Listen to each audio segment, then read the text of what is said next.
Nordeste. Quem aparece no vídeo que viralizou nas redes sociais após o resultado das eleições para a presidência é uma empresária, dona de uma loja de moda feminina no município de Cariacica. Em tom alterado, ela dirige a palavra aos nordestinos. Continue no Nordeste de vocês, bando de cabeça chata. Vocês gostam, sabe de quê? De esmola. Vocês não gostam de carteira de trabalho. Vocês não gostam de trabalhar, não. Esse cientista político faz uma análise desse tipo de comportamento no atual cenário em que vive o país. É uma reação de uma classe que se acha ameaçada e que está usando métodos ultrapassados, violentos, agressivos de fazer política. Nós torcemos para que a direita brasileira saia dessa fase infantil, assuma uma maturidade política, se reorganize dentro da política para defender seus interesses, democraticamente. Eu vou sair do Sudeste e vou curtir. Sabe quem é que vai esmolar? Vocês. Sabe por quê? Porque vocês merecem. Vocês merecem pedir esmola, como sempre. Ontem, a empresária mandou um áudio por WhatsApp. Ela disse que recebeu a intimação e foi à delegacia. No domingo, eu bebi demais. Demais. Eu tinha tomado um remédio para dormir, e isso foi uma bomba. Peguei o celular, falei aquelas besteiras, aquelas coisas horríveis, coisas que eu não penso, coisas que não são de mim. Eu não sou aquela pessoa daquele vídeo, aquela pessoa soberba, aquela pessoa xenofóbica. Eu não sou. Eu já estou respondendo na justiça pelo que eu fiz. Eu já recebi a intimação em casa e depois na delegacia da Polícia Civil. Eu já pedi desculpa, eu já me retratei de coração mesmo. Aí o pedido de desculpa, a retratação da empresária após a divulgação do vídeo.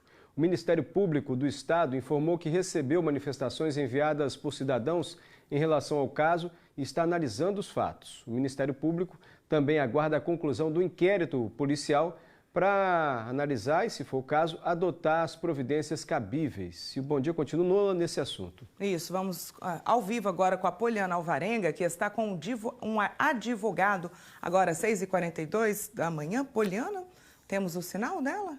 Já estão aqui presentes. Muito bom dia para vocês. Que tipo de crime essa empresária cometeu, Poliana Alvarenga?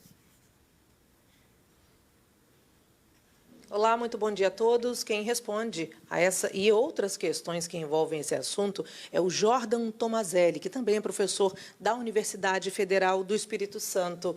Professor, bom dia. Bom dia, Poliana. Quais são os crimes cometidos, o crime ou os crimes, diante dessa situação, desse vídeo divulgado e publicado por essa empresária? Bom dia a todos. Poliana, basicamente a gente tem uma conduta supostamente de xenofobia, que seria uma discriminação, um preconceito com terceiros em decorrência da procedência dessas pessoas. Então, há um tom aí de superioridade de quem ofende em razão da procedência. E aí, quando a gente tem a xenofobia, a gente pode ter dois delitos. Primeiro seria o delito de injúria, quando é voltada a um indivíduo em específico. A gente consegue identificar essa pessoa e qualificar. E a gente tem também um crime previsto lá na Lei de Racismo, na 7.716, que é quando é voltada a um grupo, a uma coletividade, e você não consegue identificar um só ofendido. Que seria esse caso, né? Justamente, porque lá na Lei 7.716, a gente tem ofensas dirigidas à raça, cor, religião, etnia e procedência nacional. Então, engloba várias situações, inclusive a xenofobia. E se for voltada a uma coletividade, aí sim há uma pena de 1 a 3 anos prevista nessa lei. E se voltada e utilizado como instrumento uma rede social, um meio de ampla difusão, ampla propagação, a gente tem uma pena mais.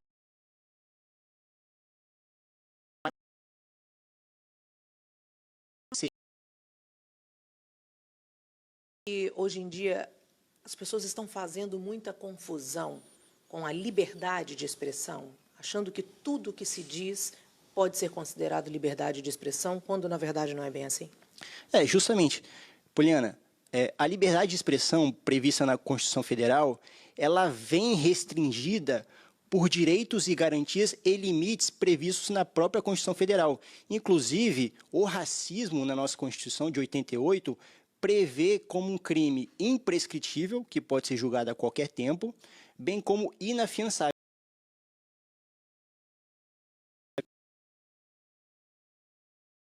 Se a pessoa for presa em flagrante por racismo, que pode envolver elementos de raça, cor, religião, etnia ou procedência nacional, ela não pode ser liberada recolhendo o valor para o delegado. Obrigatoriamente o delegado vai encaminhar para a justiça, porque é inafiançável. Então, há sim um limite, que é justamente quando você começa a atingir o direito de outros.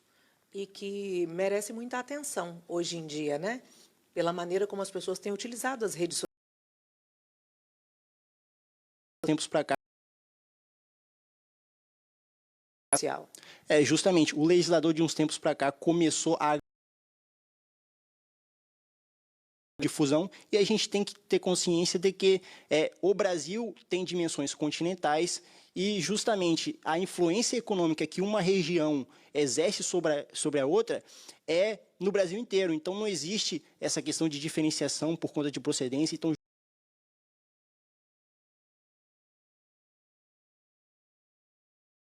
o legislador, atento a isso, vem restringir e vem punir e vem pedir que as pessoas denunciem para que efetivamente isso possa chegar ao Poder Judiciário. Ontem o Ministério Público disse que estava fazendo um levantamento da quantidade de denúncias que havia recebido em relação à divulgação desse vídeo, não necessariamente de nordestinos, não apenas de nordestinos, mas de pessoas em geral que se sentiram ofendidas ou que consideraram um absurdo o que essa empresária fez em redes sociais.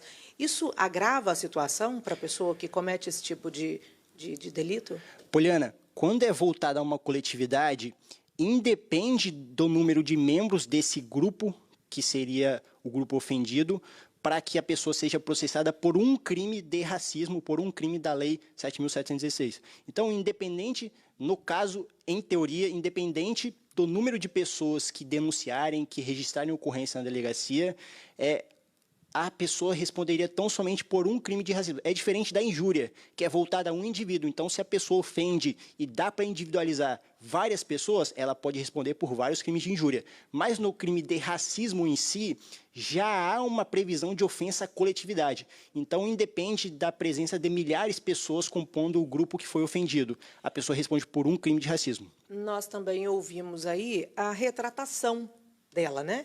Ela dizendo que o que havia acontecido naquele dia, se desculpando e dizendo que já se apresentou numa delegacia. Isso muda alguma coisa na maneira como esse processo deve ser tratado daqui para frente? Então, em se tratando da conduta imputada a essa pessoa, não impediria o avanço de uma ação penal, uma denúncia e eventual condenação. O que poderia resultar seria numa melhora na situação em relação à pena que a pessoa poderia vir a responder em caso de condenação. Vem uma pergunta lá do estúdio para você, professor. Doutor, pelas suas explicações, não é difícil, então, estabelecer o limite entre liberdade de expressão e um crime, como esse caso aí que o senhor está se referindo. Pessoas se manifestam também favorável ao nazismo e dizem, olha, é liberdade de expressão, eu posso dizer o que eu penso num país livre. Há um limite claro que a lei estabelece e, pelo que o senhor está explicando, não é difícil estabelecer e perceber esse limite, não?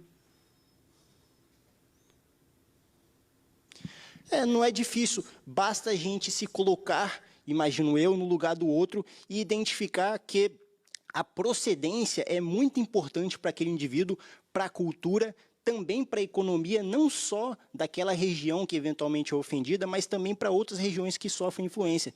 Então, realmente, Mário, não é muito complicado e a gente, tendo um bom senso, se colocando no lugar do outro, a gente consegue identificar quando é o momento certo de parar, refletir e realmente proferir palavras que sejam de cunho idôneo ou não. Acima de tudo, refletir antes de falar, que fique essa lição.